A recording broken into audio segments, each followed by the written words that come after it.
You're listening to an East Coast Guild podcast. Check us out at eastcoastguild.com. What's up, everybody? Welcome back to another episode of That's No Moon, the Star Wars podcast that lets you guys call on in and ask us your questions. This week, we are going to be talking about The Bad Batch Episode 3, so this is your disclaimer. If you have not watched it, listened to any reviews, or anything, please run away, execute Order 66, and just turn off your phone, okay? But if you haven't, or if you have watched it, you're in the right place. We're going to talk about it today. If you guys have any questions, you guys can put them in the live chat at twitch.tv/Kilohmz, Kilohmz, or you guys can jump into our Discord, and you guys can join the conversation live. That being said, holy crap, episode 3 of The Bad Batch. Episode 3. We're settling in. So good. Oh, so good. I was thinking this morning, like, obviously episode 1 is the intro. It's setting up the whole season. And episode 2 is kind of like, okay, episode 1 was a lot. We're going to give you a rest. Yeah, we'll And give you then something episode small, and 3 we're gonna set up some stuff for the future, like with the chain codes. We're gonna set up some stuff with seeing Cut. And the LaQuains, And then letting them know episode- that Rex is around. Like, there's some small setups. But it's nothing, like, huge. And then episode 3 just goes, boom. It does. And I will say, I don't think that episode 3's for the Bad Batch, it definitely still felt a little bit of that kind of side story. Like, we're developing Omega, we're developing the bond with the Batch. Very stuff, like, very side mission-y stuff, right? Exposition-y. Exposition-y, yeah. Get that side tangent to come back in later. Crosshair. Yeah. Holy that was a lot. Yeah, it got really dark really fast with him. Well, it's like you want to know why the Death Troopers are so hated and why Stormtroopers are considered so friggin' evil. Look who they had training the Death Troopers. Good soldiers follow orders. Yeah, he just guns down. We'll get there. But We'll get there, but oh my god, I had to say something. Like, that was the one, that was like my biggest thought I've been holding in, was like, how? Like, that's where they get it. That's where the ruthlessness of the Stormtroopers comes from. Yeah, from a fully indoctrinated clone. It was pushed through the entirety. His chip got turned to 20. They didn't stop at 10. Like, no, it got they gave him a second extra dosage. Yeah, it got extra because the other clones aren't like that. No, they're not. Not at all. So, we start off this episode with the wonderful Omega sitting on a droid, reading from her little tablets. And Hunter's like, you don't look very comfortable. She's like, nah, we're good. We're doing great. She's making the such most a, of like, it. I don't want to cause any trouble. I'm just happy to be here. Yeah, I'm chill. We're doing good. Life is great. And then, poor Echo. Poor frickin' Echo. The not weird one of the entire bunch. The reg. Mentally. The reg. It's just like, I could use some help, and Tech's like, yes, but I do other thing that's more important than you. Which, I'll give it to Tech. What he's doing is very important. He's making a sensor to find out how active the inhibitor chips are. That's important in case they all just decide to turn. Exactly. Like, that is huge. Which is why it kind of leads me into thinking that we're going to see Rex in the next episode or two. Because... yeah, they're going to need them taken out. They're going to need them taken out, yeah. But also the ship is, like, literally falling apart in the sky. As it was running away, it got hit a couple times, and it's like, we're vibing like, things regularly vibe like this through hyperspace. And then they're doing this through hyperspace. And then they just fall out of hyperspace. I thought you said everything was okay. No, I said I was keeping you alive. No, I said life support wasn't bad. So that's the only thing that mattered. Which I guess is important, but... It's So important, and I completely understand and respect it. But I was like, bro, come on. Tech is just too smart for his own good. Oh, he though. is. I mean, look, they landed it with minimal problems. I also liked I liked how Hunter was started going on to this correction behavior for Wrecker as well. Like he's like, okay, so Hunter first did that because he was doing mealtime, so he was giving out ration bars, and I so know. he gave a ration bar to Omega, and Omega's like, okay, sweet, thanks, I can eat, and then Wrecker demolishes his. And Hunter's like, look, we haven't stopped at a place where we can really get rations yet, so I gotta be careful with them.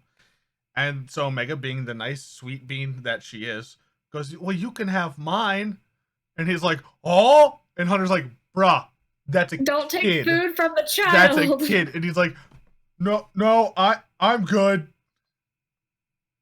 Which then you see that later because he's like, we're all gonna die.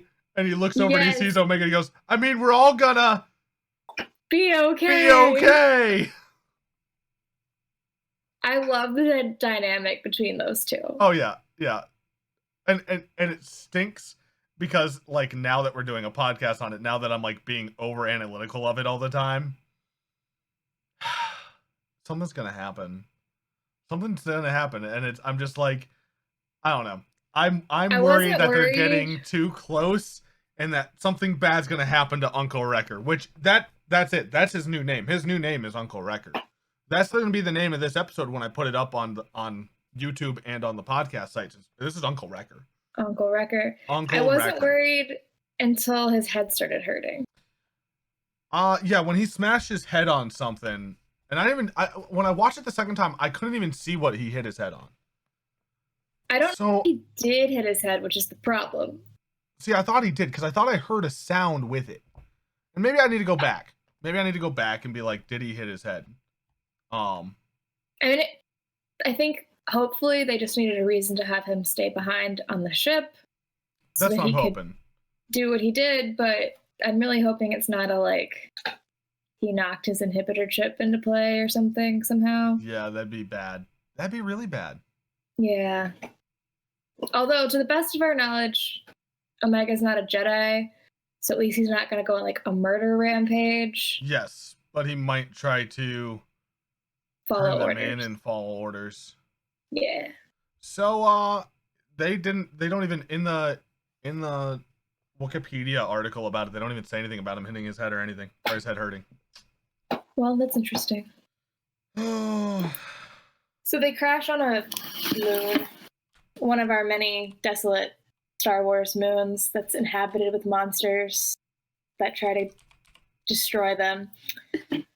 What's the monster that they encounter that feeds off raw power? It's the Ordo Moon Dragon. Was that in Rebels, or am I making that up? Let me check. Ordo Moon Dragon. It is the only time we have seen it is in the Bad Batch. Oh, I thought that is our only reference to it. There might have been things that looked closer to it, but this species specifically is said that the only time we have seen it is on Bad Batch.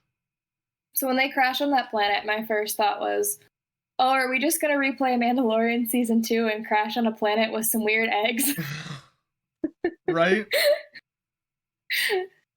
We already had, let's leave the baby with the correct parents. So let's just do strange eggs.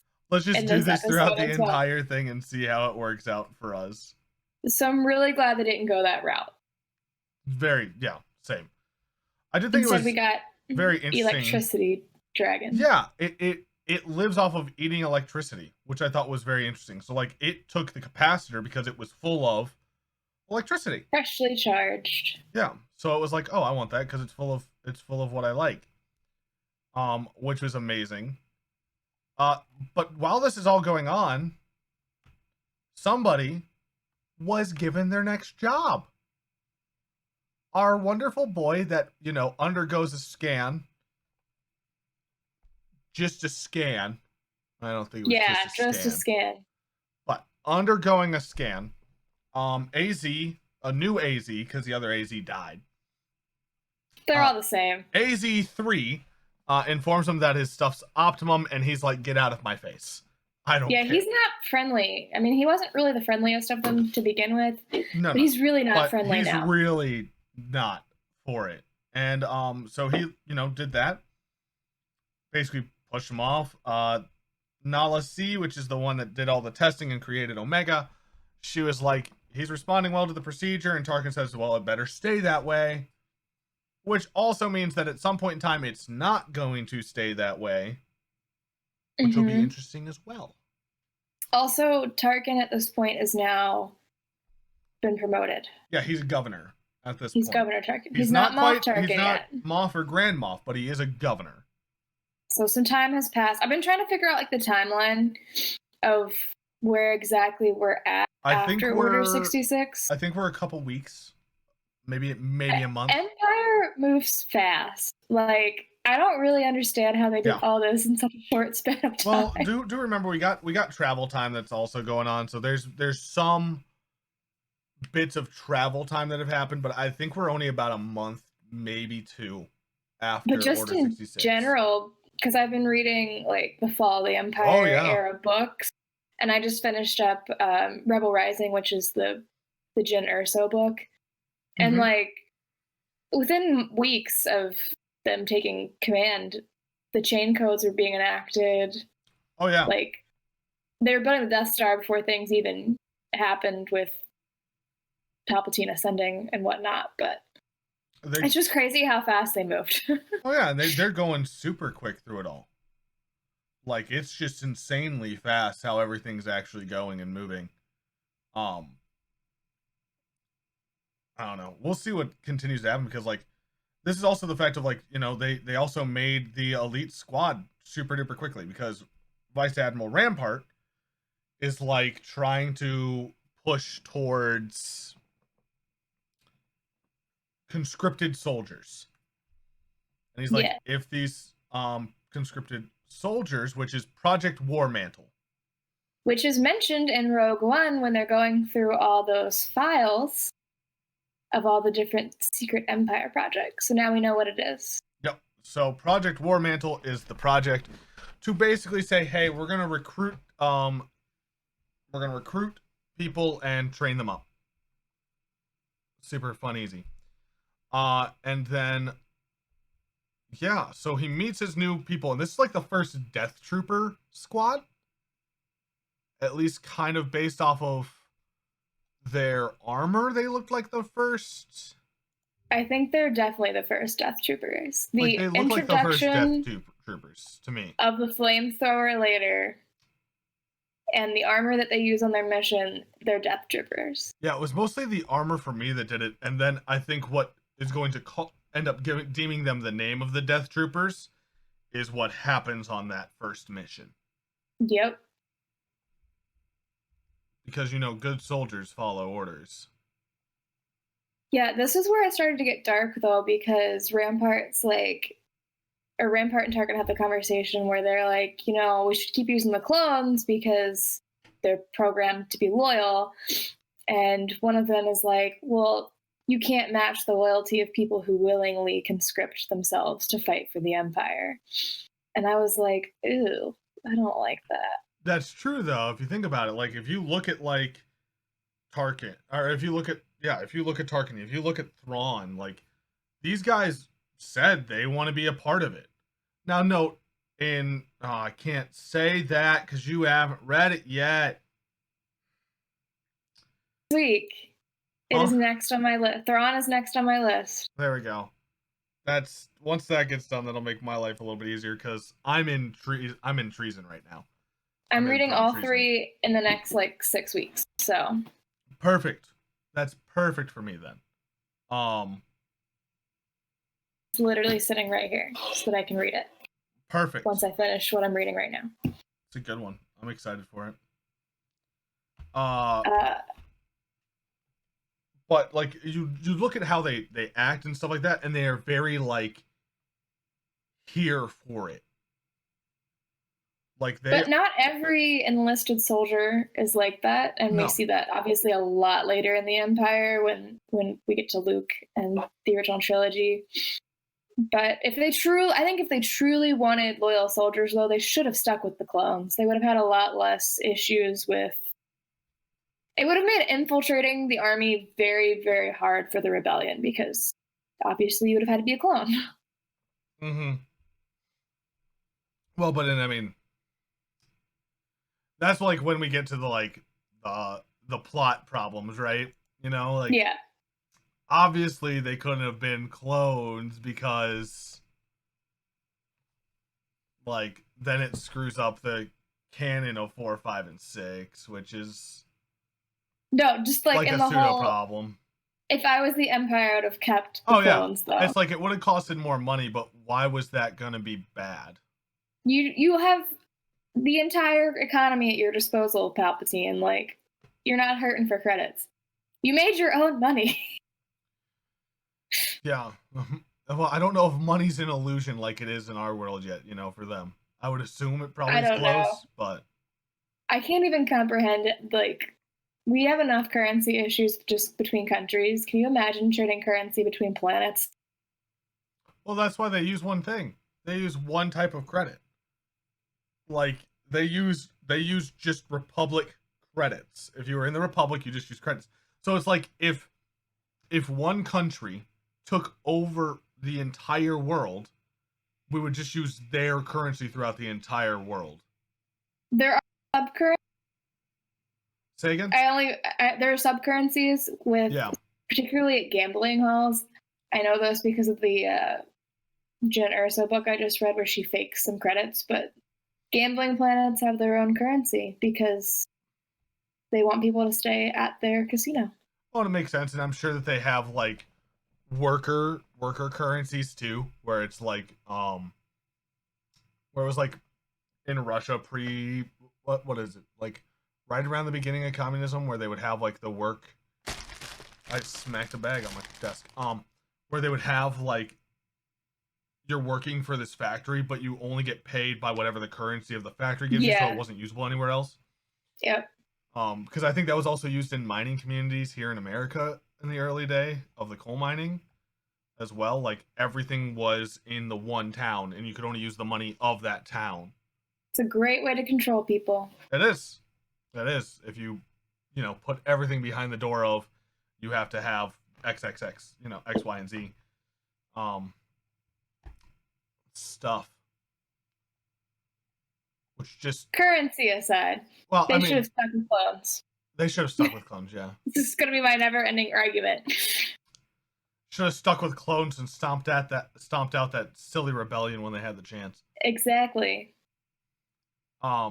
Anyway. So you meet the new Death Trooper recruits, and immediately I had the thought that the girl looks a lot like Iden.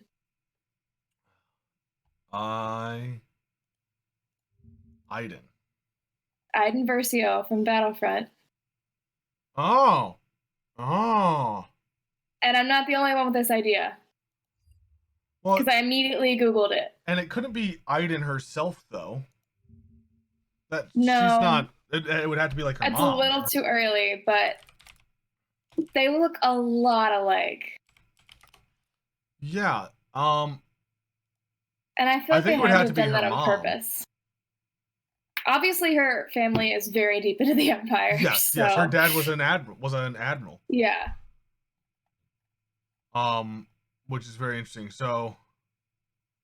That was just my first thought. I never watched with subtitles, but I turned it on in case she said something and they identified her, and she never did. And she's not listed in the credits. She's like Trooper Recruit 3 or something. Yeah, she's ESO 3 because they're the elite squad, which is the predecessor to the Death Troopers, but they're Death Troopers. I just thought it was very interesting. It was a choice that they made to make her look like that. But then, so I Googled it because I was like, is it? Yeah. And it led me to a Reddit thread where on episode 1, someone was wondering if Omega was Iden. And I was like, how do you even get to that point? They look nothing alike. What? Okay. Yeah. all the comments were kind of like that. They're like, did you watch the show? Like, do you know what Omega looks like?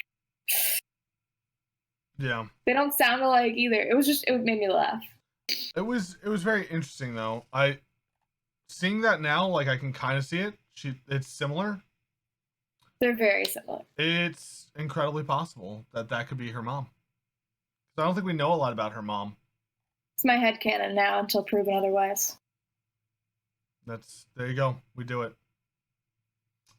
All right. So all of them then get put on a mission to go beat the crap out of our best friend, the crazy Saw Gerrera. Which, of course, was their mission in season CT99, in episode 1. Or I guess it's CF99 because Clone Force 99 failed to do that.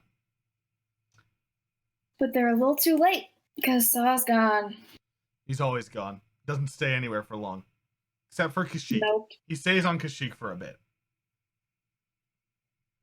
That's Fallen Order, though. So we'll talk about that in another time too. Which then we get to the wonderful part, and this is honestly this was the hardest part I think to watch. This was dark. For the entire the entire series so far, which isn't tough, but like it hit dark because you have these guys who are these elite troopers, and they're like, no, we're not killing civilians.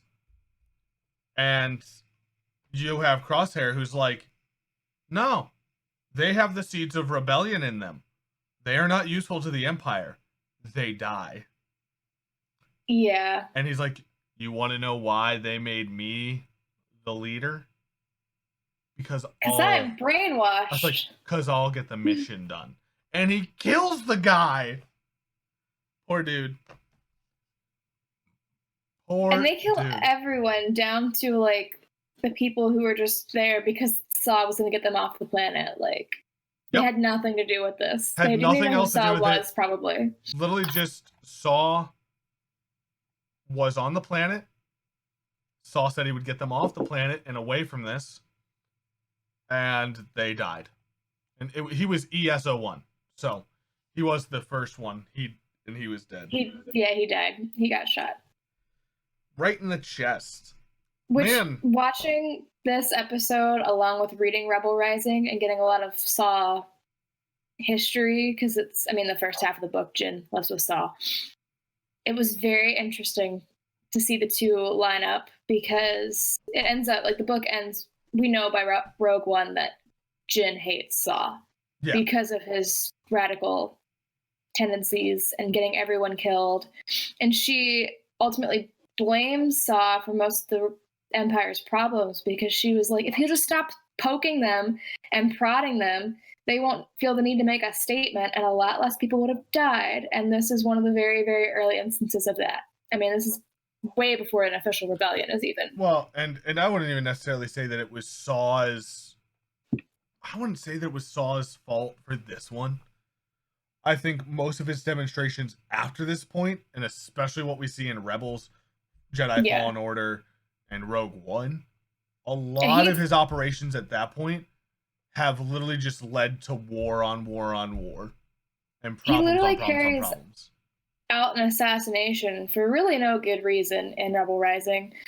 And so, he's a little crazy. That was like the thing that like Hera was saying in Rebels. She was like, you're too extreme. Yeah. And you had Sabine and Ezra going with him on this mission, and they're like, because Ezra's like, no, he's not that bad, and Sabine's there to like make sure that nothing happens. And then she's like, do you see how crazy he is? Because he wanted to blow up, or I think he wanted to take the giant kyber crystal or something like that. He wanted to do something weird with that giant kyber crystal, which was he was obsessed with kyber crystals because of the Ursos. Like that's what made him ultimately like super obsessive and weird and like dump Jin after a mission went bad because Operation Stardust. He was just so obsessed with figuring out what Galen was doing with these kyber crystals. Yeah, because they found a way to send power through them. Because it was the start of the Death Star. It was the start of what Director Krennic was doing. Which, oh my lord! I love Rogue One. Some of the things that go on in Thrawn Treason, because Thrawn Treason is while they're like having some problems getting supplies to the Death Star to get it built, and it's just like it's when in Rebels Thrawn is fighting for his Defender project because all of the funding got taken to Stardust. Mm. And so it takes place at that point in time, right before, right after the battle with Bendu. Or no, that was okay. It was a few weeks after Bendu because he had already set up his Defender stuff, and they had the Rebel fight with the Defenders, where the main guy who was running the Defender squadron, he died. So it was a couple days after that, a couple weeks after the fight with Bendu. So a couple months. And then it's supposed to take place up until he gets told basically at the end, you're going to Lothal and you're taking care of this problem that you started, which is the end of Rebels. For now. So it's interesting with all that going on because like Saw is basically, you know, this constant feature of craziness chilling throughout the galaxy, starting all these problems. If you have not read Rebel Rising, highly recommend. Very good. Fast read because it's a young adult book. I'll need to put it on my list of books to listen to or read. Very surprised at how much I loved it. Anyway, so we see the Death Troopers. One has a flamethrower, which is probably the first flame trooper. Yep. That was really scary, actually. Yeah. I don't know. I find the flame troopers like the scariest of all. Well, they're a different breed. There's no escaping it. If they set your ship on fire, you're done. Well, it's this idea too, like if we're looking at flame anything, the reason because I believe flamethrowers after World War II were considered against like the Geneva Code because they're just so inhumane. Yeah, there's no point. You don't need that. Burning somebody alive is just despicable. Like the amount of pain you're putting somebody through in a time when you have laser fire, or hell, you even have arc cannons that can shock someone to death in a couple seconds. No, you don't need to be setting stuff on fire. Like you're setting people on fire. Like that's not efficiency. That's sending a message. Yeah, which at this point they're definitely all about. Oh yeah. Oh, 100%. Because they sent the message that like you don't mess with us. You don't mess with the Empire. Like you don't go against the Empire. Like this is where it all starts, is that whole idea of these stormtroopers being stormtroopers. Yes. Like they just are. And it's where it starts is right here, because Yeah, this episode was dark. It was. And then we get back to the happiness, and it ends on a wholesome note because, well, it almost doesn't end on a happy note because you think Hunter might die because he gets his mask knocked off on the moon by the Ordo dragon. The Will Omega crawls into the hole after putting his mask back on him. Yes, she crawls into the hole. Him. Which made me think of a tweet that I saw 2 weeks ago that said, Omega's the most important member of the Bad Batch because, in Lego Star Wars, she'd be the one that crawls through the holes that only Ewoks and young Anakin can go through. Yep. So then that's all I could think about when she hopped in the tunnel. I was like, yep, this is a Lego Star Wars moment. Really is, though. But if you think about it, the Bad Batch plus Omega is the perfect team for Lego Star Wars. Because Wrecker can smash the shiny objects. Echo can get into the R2-D2 panels. Yep. Tech can get the other panels. Wrecker. Crosshair could get the like ones you need lasers for and like the grappling hooks, and then Hunter is the one that gets those things that are hidden underground where they get like spidey senses. So they are the ultimate Lego Star Wars team. Just waiting for Lego Star Wars, the Clone Wars now. Well, so someone pointed out on Twitter that on the Lego Skywalker Saga page, the Bad Batch is mentioned as being listed. Oh, so maybe in DLC. the upcoming game, hopefully. Oh, okay, sweet. I'd buy that. I want to buy their ship. I would buy a set to build their ship. Yes. And get 4, if not all 5 of them. It's probably coming. Let's be real. It probably is. I'd be excited for it. And so Omega, we keep getting distracted today. Yeah, we keep going off topic. So Omega goes and she basically crawls through and hunts down all, the Ordo dragon, and she sees that like it ate all the electricity out of the capacitor, and she takes the flashlight and throws it.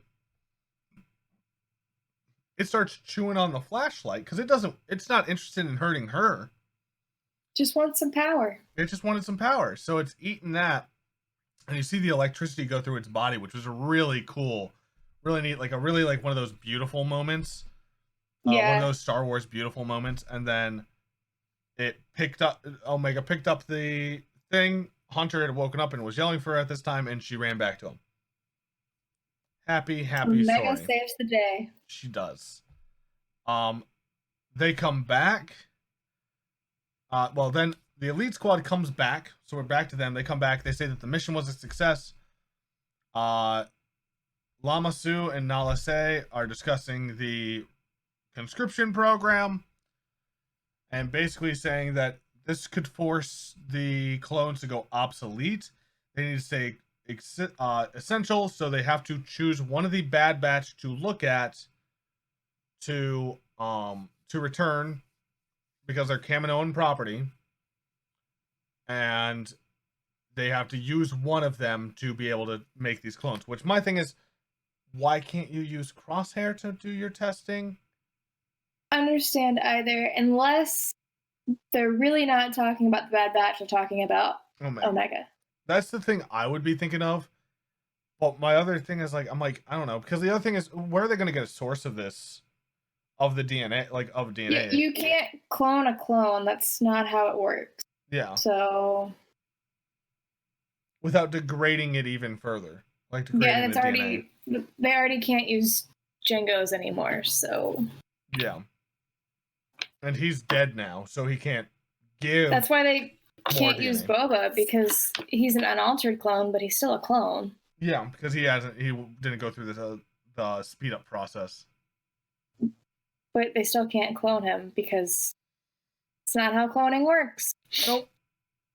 And then Crosshair goes back to the Clone Force 99 barracks, which are now the ES barracks.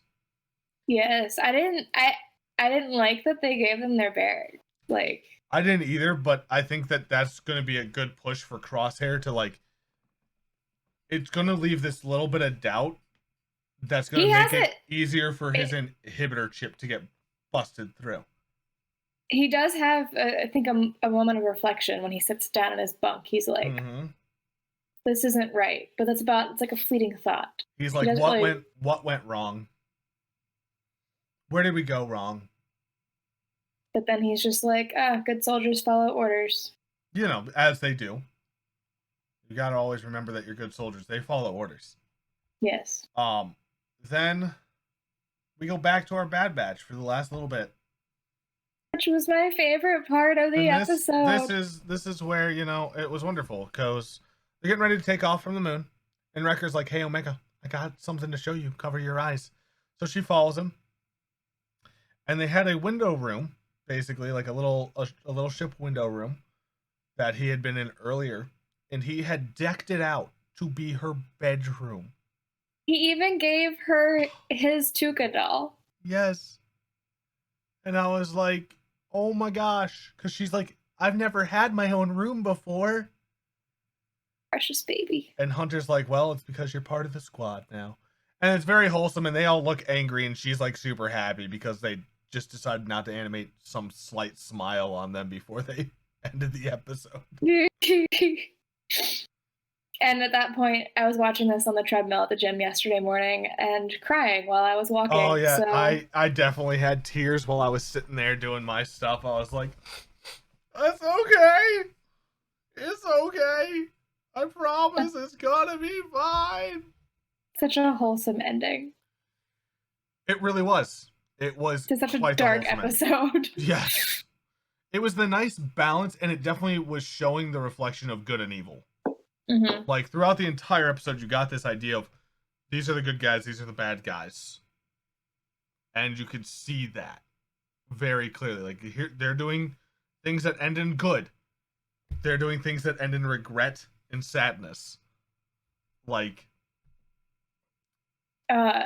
Speaking of good guys and bad guys, it's worth noting that the Empire blaster bolts turned to red in this episode. Oh, had they been They've been blue up until now. But when they go on the mission, they're the red bolts. So they're officially the Empire. Officially evil.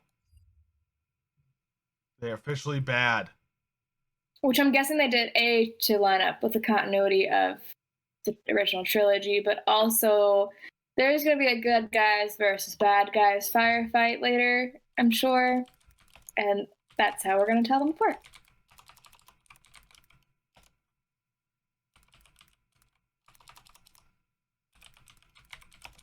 You were so still, I couldn't tell if you were frozen or not. Yes, no, I was good. I was, So, Imperial lasers are bluish-greenish, while Rebel lasers are red. Apparently.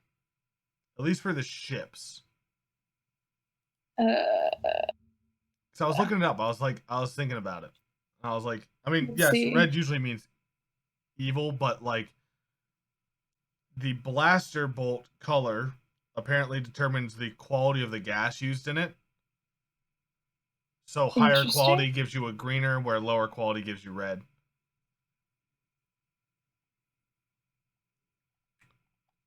I mean, in all honesty, that's looking for answers, and that was from A New Hope and Empire Strikes Back, which things have changed since then, but...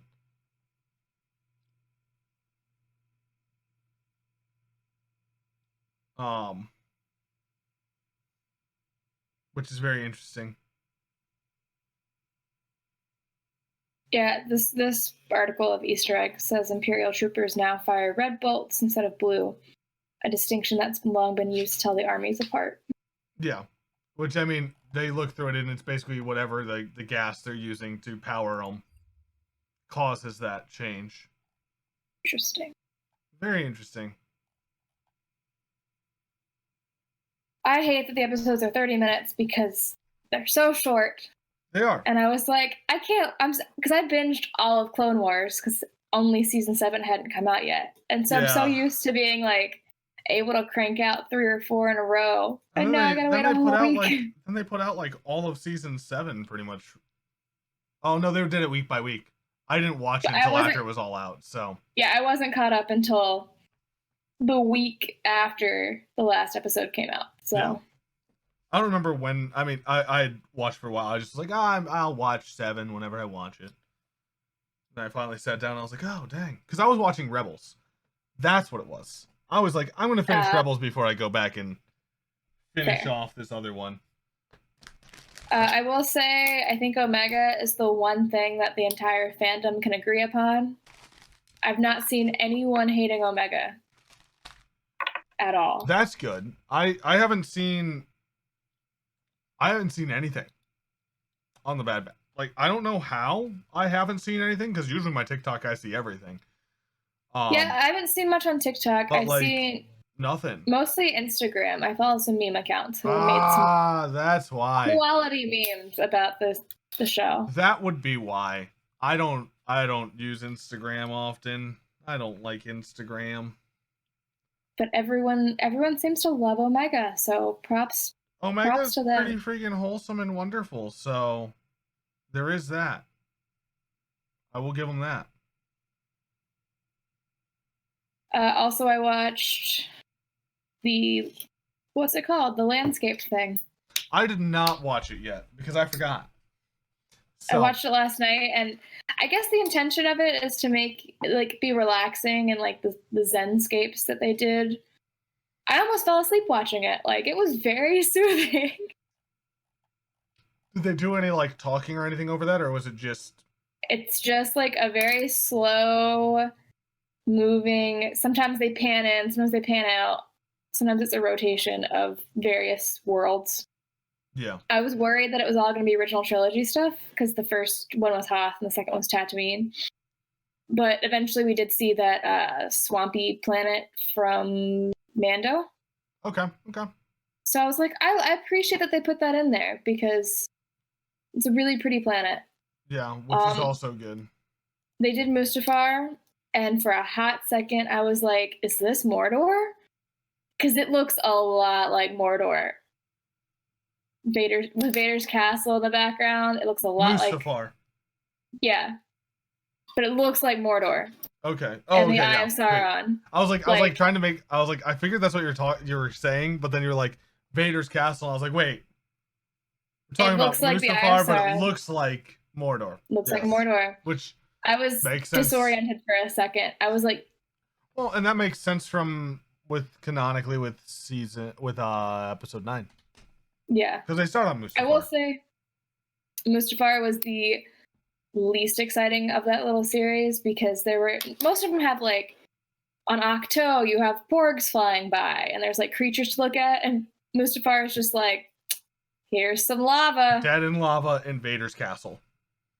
There's some lightning in the bit distance. We don't know what else to show you. Here's some more lava. Here's the mining facility that some random Jedi broke. Yeah, that's not even in it. It's just a really slow pan over the castle. Oh, that's so cool though. But it was really good. Like, it'd be good to throw on in the background if you wanted like 20 minutes of ambient noise. Yeah. If there was a good way to play things on loop from Disney Plus, it'd be something like basically kind of like a live wallpaper. Really good. Hey, Cass. That would be really good too. Oh. Wait. All right. So if anybody has any questions, I guess we're at that time. If you guys have questions, you guys can jump into the Discord and do the stuff there, or ask questions in chat. Because otherwise we can just speculate for the next like 10 to 20 minutes. Yeah, what do we think is going to happen next week? I think next week is going to be, they are going to start the episode by text sensor working. And they are going to see that there's a problem with Wrecker. And they are going to run to find Rex. I think that's going to be the next episode. If not the next one, I think we will see Rex by episode 4. I think might be a little too early for Rex still because they know that everyone wants to see him. Yeah. And that might be part of my problem is that I do also want to see him. I love Rex. I would very gladly see him. I just think that with them pushing this idea of making sure the inhibitor chips are taken care of, I think that is very much pushing a idea of we need to do X, Y, and Z. You know, we need to take these things out. Like, we need to get that inhibitor chip taken care of. That's my only thing. I feel like it's pushing towards that idea because of how the story is. Like, that's my only thing is who else are they going to know that's gotten their inhibitor chip taken care of that didn't do Order 66? Well, it was Cut and it was Rex. That's it. So, and, you know, maybe we'll have another episode with Rex where he's seeing Commander Wolf and somebody else, the other guy, to take care of that. But I could see that it's starting with Crosshair getting a mission to go find the batch. Yeah. With his new squad. Murder Squad. Elite Squad. Murder Squad. Yeah. That could be too. The Murder Squad could go out and try to find them. Yeah, that's kind of But all I don't they've think set up. I don't think they'll find them in the first episode that they're sent out to find them. No, I think it'll be a multi-episode I think that hunt. I don't think it's going to be a side. Like, I think it would end with Crosshair finding them, and then the next episode would be them fighting. Yeah. And getting away. Which would make sense if they had one more altercation with Crosshair before they learned about how to take the inhibitor chips out and everything like that. Or it could go backwards where they get their chips out and then they go try to rescue Crosshair. Yeah.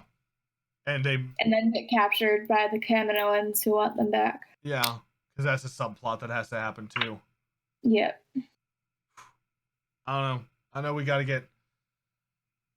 Cascas has to get caught up.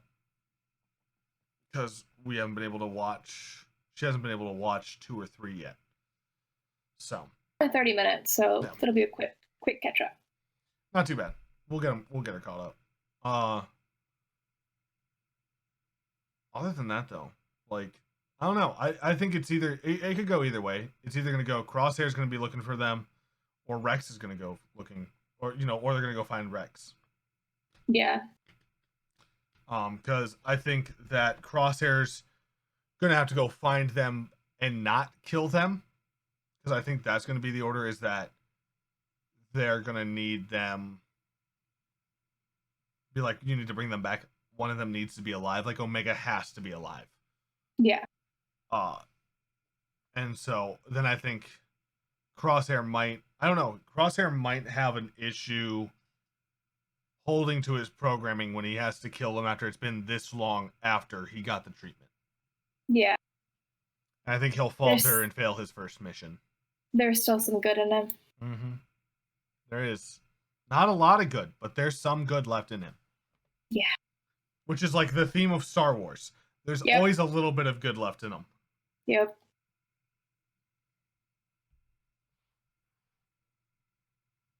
But I don't know. There's not been much Star Wars news this week, so there's nothing like...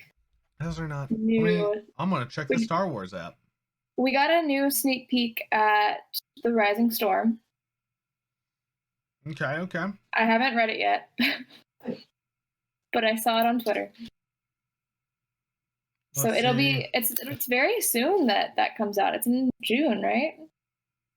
Yeah. Yeah, that comes out very soon. Apparently, Vernesta is going to be calling for help in June 29th. In Crash Point Tower. When's that one come out? Oh, so Rising Storm's June 29th? Rising Storm's June 29th, and Race to Crash Point Tower is June 29th. Okay, then I might buy Race to Crash Tower. Might just buy that one and not do it. I might buy and also use my credit for the Rising Storm, though. I'm glad that I just looked at this because I realized that I had one of these books shipping to work, so glad I changed that. That is good to know. You should not do that. Yeah, no. So the second in the Ascendancy trilogy came out, as you know. And yes, I have it. I got it ordered too. It was a gift for me for Christmas that my mom had ordered. And so it went to their house, and she's like, "Did you order something from Amazon?" I was like, "No." I didn't order anything. You ordered it. I was like, "I didn't order anything. I don't know what you're talking about." What? She's like, "Is this yours?" I don't know. I was like, "Open it up and let me see." And she like opened it up, and she's like, "Yeah, it's yours." And she sent me a picture, and it was Thrawn. And I was like, "Yeah, that's mine." I was like, nobody else in the house likes Star Wars that much. Like, it's got to be mine. Dad is a Lord of the Rings kind of guy, so like. I'm like, okay, because that's what him and my sister used to bond over, was Lord of the Rings, which made me sad because I wanted to go see the Lord of the Rings movies too, but I wasn't allowed because it was a Dad and Becky thing, and Jimmy wasn't allowed to go. That's sad. Yeah, it was. That's the way it goes. But I watched them when we got them on VHS. I watched them all on my TV, laying on the floor until I fell asleep. Yeah, I never watched them until Zach and I started dating. But when we watched them for the first time, we didn't really watch them. We spent more time talking and making out. So Ew. just recently, like over Gross. quarantine, I was like, I really don't remember a lot of what happened in those movies. He was like, you don't? So we rewatched all the extended editions as part of our quarantine. That's a good 4-day adventure right there. It took a week because we split each one into 2 sittings because we wouldn't start watching them until 7:00 at night. And they're so long. They're the uncuts are 4 or 5 hours. 4 hours. They're very long. The extended editions are long. They're worth the watch though. Oh yeah, definitely. I think I have both the extended edition of The Hobbit and Lord of the Rings proper over on my shelf above my bed. And then when Regal reopened for a hot second last summer, they showed all of them on the big screen, and so we went and saw the Two Towers. Two Towers, I think, was still probably... I don't know. I don't really know if I have a favorite out of their trilogy. It's Zach's favorite, so that's why we chose that one. I liked parts of Return of the King, but I didn't like that the ending was 17. There was 17 endings. It just kept going. You're like, oh, it's been half an hour of watching what happened to Legolas. Now it's half an hour of seeing what happens to the hobbits as they return back. Now it's half an hour of seeing what happens to Sam. Now it's half an hour of seeing what happened to Frodo. Now it's half an hour of seeing what happened to Merry and Pippin. Why did they get separate ones? Who knows? Now it's half an hour of watching what happened to Aragorn. It was just, which I understood. They had to even out the story for all of the main characters, and there were so many. But it was just yeah. Every time you're like, okay, it's over now. Nope. And then it starts their theme over, and it starts going through that music all over again. You're like, no, okay, it's not over yet. That sounds good. It's have you ever been to Devil's Marble Yard? No. Okay, so Devil's Marble Yard, if you haven't heard anything of it, it's you basically climb up to where you think the peak is, and then you look up, and there's a second peak. Because of how the rocks are layered. Because it's basically just a bunch of boulders that are thrown down on a hill. It's a local area for us. And so, you climb up, and you get past the first hill, and then you're like, oh, okay, there's more. Sounds good. But wait, and then you get past the second one, and you're like, this joke's been used before. They used this joke last time. What do you mean? And so you have to climb it up again. And then you get to the top. And then that's it. But it was that's how the Lord of the Rings ending felt to me. It was we're done. Ready, credits, and there's more. Okay. Wait, there's more. Which is great, but that's my only problem with Return of the King was the ending just seemed so... we had an hour-long ending. You get to 2 hours of the movie and you're like, man, this is a 3-hour movie. What's the last hour gonna be? Oh. Endings. Which is fair. By the way, I'm not bad talking Lord of the Rings at all. Anybody that's watching, that's oh my gosh. It was a lot for me. They're very long. Very, very long. I didn't have anybody take me to the cinema for any movies. There was no movie that was we're gonna go take our son to see this. I saw maybe Star Wars for 3 of them, but I was too young to really remember. And the third one, my parents didn't take me to go see the third one. They bought my ticket, pre-ordered my ticket, and then I saw it on my buddy's birthday. Because that's what we did. Yes, I would love for you to take me to the movies, Cass. But we just we didn't have something that was this was mine and dad's thing, or this was mine and mom's thing to go watch when I grew up. And mom loves to go see movies with me. She told me this when we saw Force Awakens. It was Force Awakens or Last Jedi. Because I think I saw both of those with them. And because they got free tickets from working for Arriva. They got free tickets for going to see it. So I was like, sweet, because it came out during the Christmas time. So I saw those with them. Or it was Force Awakens and Rogue One. Whatever. Anyway, so I saw them, and my mom's like, I love watching movies with you because you just get so involved and invested in the movie. And I was like, that's Then do fair. it more. I was like, but when do we go to see movies? Now note, of course, I don't have the movies that I like to watch a lot. Don't there's not a lot of them coming out. But I'm more of a, and I've turned more into a TV show guy. Like I think Star Wars moving to TV show material, I could honestly say I do not ever want another movie again. Give me 3 seasons of a TV show and call that for a trilogy. Because I get so much more out of it. More just one-off movies like Rogue One and this I could do small stories like that, yeah. Star Wars Top Gun movie we're getting with Patty Jenkins. Yeah. I'll take those, but we don't need another trilogy. Leave the Skywalkers alone. Well, and like, even if we won't get a Skywalker trilogy for another 20 years. Like, not until... They're gonna do it, though. Not until... They're gonna try. Oh, they are. But it's gonna be like what is it's because her name's Dana Ridley, right? Daisy. Yes, Daisy Ridley. So, I remember the last name.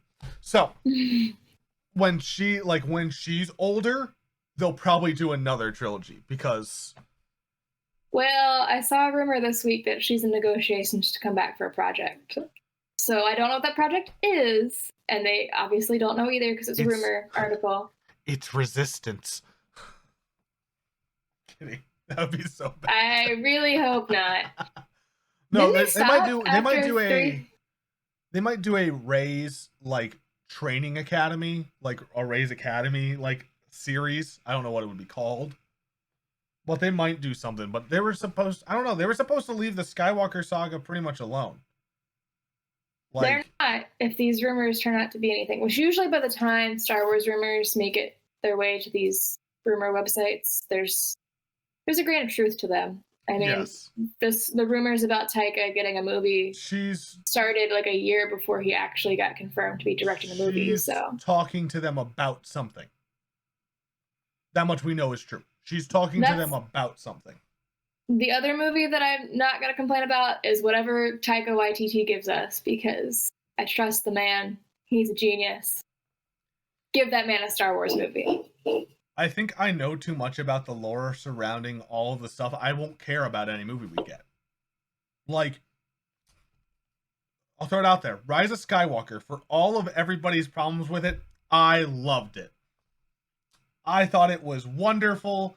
I thought I can see where everybody's like, but here's this problem. And I was like, yes, but it makes sense in the lore.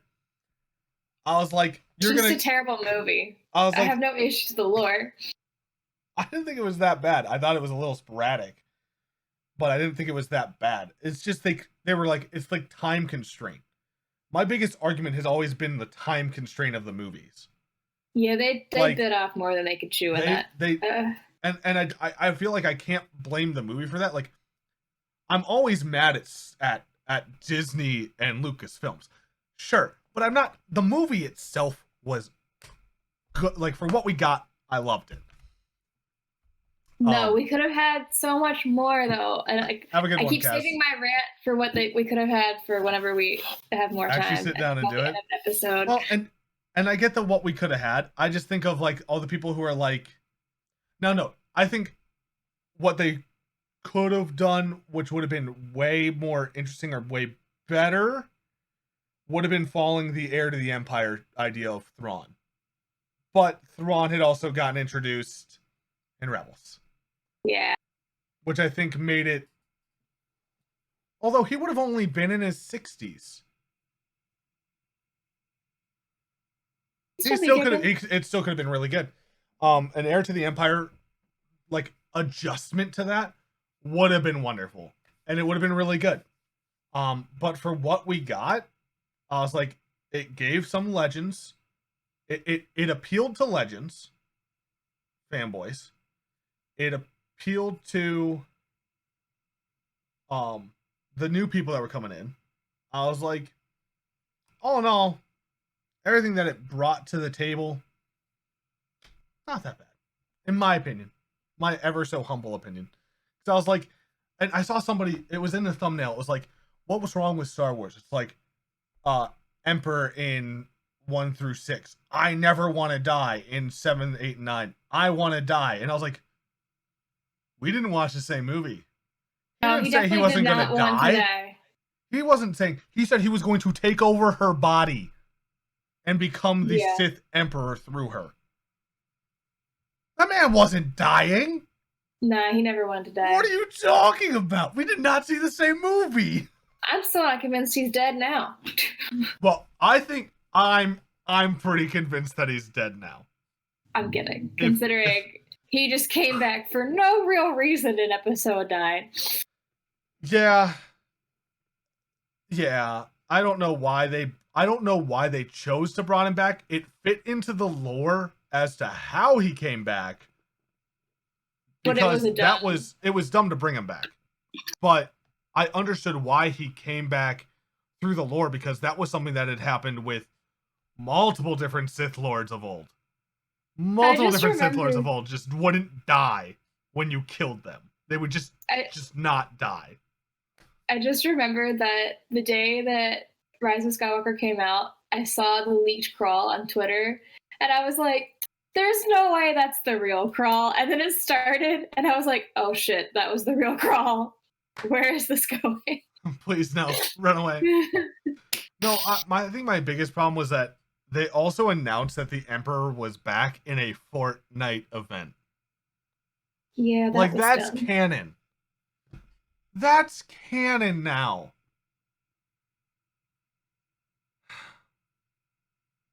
That's what killed me. Was like, come on. I get you're having a crossover event, and you've done a couple more crossover events since then, but that one was rough. That's rough. I can't save you from that one, Disney. Yeah. Can't save you there. Overall, though, I really enjoyed the sequel trilogy. And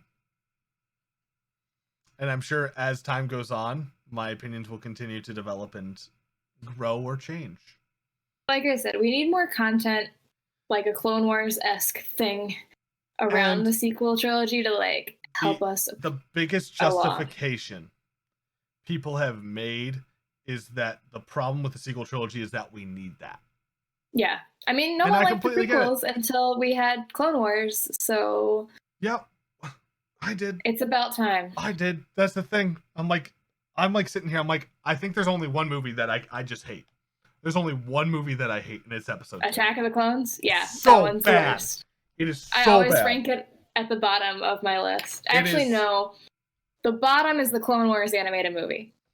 But above that is Attack of the Clones. I have my bottom of my list is things I haven't seen, which is the anime, like the Clone Wars movie, the Clone Wars non-canon, the Resistance. Those always sit at the bottom because I'm like, I've never seen them, so they just sit there. And then my step right above that, my F tier, Attack of the Clones. And then like everything else is like 2 or 3 tiers up. There's like 2 or 3 tiers between everything except that one.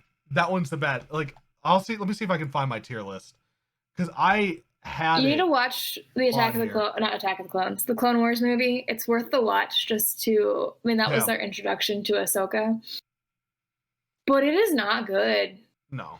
At all. I see why people hated her and why they hated the series and why it got canceled for a while. Like, it's a hot mess. It was the whole thing. I found Panda's tier list. So the bottom row was called Youngling. And then, like, the only thing is, I know you and I would disagree because you really love Rogue One. Rogue One. Maybe I need to go back and watch it. I just don't remember. Like, I don't remember anything from it. So, like, didn't keep me involved. It took the rewatch to, like, really, really love it.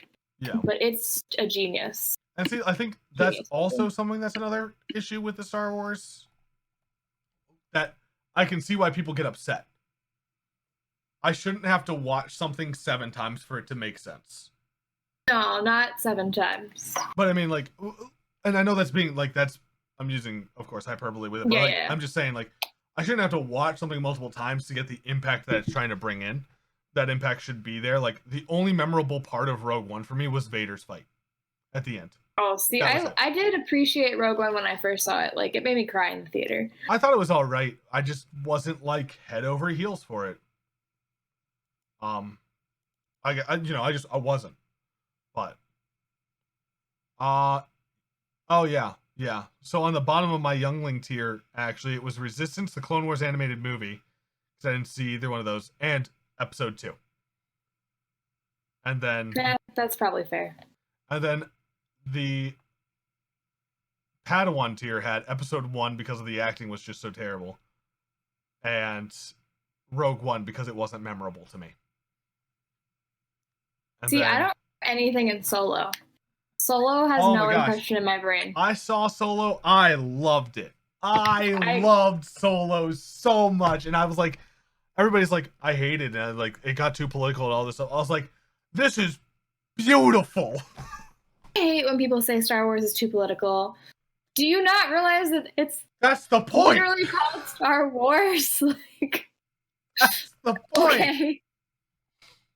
I don't know, I think you and I will have to sit down sometime and do our tier lists and go through it. Yes, we should do that in an episode one time. I think I'm going to redo my tier lists because I also like The Last Jedi a lot more than I did when I watched this. Or when I did this one. Jedi's S tier. I think, but my Grandmaster, which is the highest tier, was Mando, Episode 3, Episode 6, and Episode 9. Because I've just always loved the ending of the trilogies. See, I'm except for the prequels. I'm Episode 5 and 7. No, 8. And that's completely fair. I completely understand. And I have no, like, I'm not going to hold it against anybody. I was like, we all have different things that are our favorites. I was just like, I really liked, and maybe it's because my brain is so scatterbrained. Maybe that's what it is. I really liked 9 though, but it was all over the place, and I recognize that. I know it was. I really want our Snyder cut. That's what I want. I want a Snyder cut. That's part of the rant that I would go on if I had the time to go on the rant of what happened. I think we'll have to save that for when Bad Batch is over. Yes, we can go into my issues with the editing of Rise of Skywalker, because that's a 30-minute dissertation. Very jarring. The editing, they honestly should have delayed the release of the movie. It's what it boils down to. But that's a discussion for another time. Yeah. So, next week, everybody, we will be going through Episode 4 of The Bad Batch. We are not going to be on Saturday, though. We are going to be... Maybe do Sunday, like, at 7 p.m. Maybe late Sunday, which I could do late Sunday. Yeah. Or late Friday, but you have to have time to watch it in the morning. I will also be on vacation, so that's okay. So you're already gone on Friday. So late Sunday or after work on Monday would be the time it happens. Oh, you can't. Oh, I'm recording my other show on Monday, and I have a thing on Tuesday. Late Sunday. We'll go late Sunday. Then the following week, Memorial Day weekend, I'm leaving on Friday. But if we're cool with not having the nicest OBS setup that we have, I can record in a closet with no camera and just record it and get it out for people. It just might not be as good because I can take a mic. I have a travel mic, so we could just wait. That week I am available on Monday evening or Tuesday evening. So Monday evening I could do that then. So we might wait for that one. So it'll be a little scattered for the next couple weeks. Just want to let you guys know that because we're trying to, build our own Star Wars community and talk and stuff like that. So it's good to let you guys know what's going on. I might remember to tweet it. I might not. But if you subscribe on a podcast app, then you don't have to worry about it. You don't have to worry. It'll give you a notification when it comes out, which I have been posting them randomly in the middle of the night because I forget to post them on Mondays like I say I'm going to. Hey, that happens. So, but they always will come out. So, that being said, I'm good. I hope you guys have a great one. Thank you guys for coming in and listening. We're really excited for the Bad Batch. We can't wait to see what happens next. I know. It's so good to have new Star Wars content. It is. All right. Well, that being said, hope you guys have a great day. Stay awesome, do great things. May the Force be with you. Always. Adios. Bye.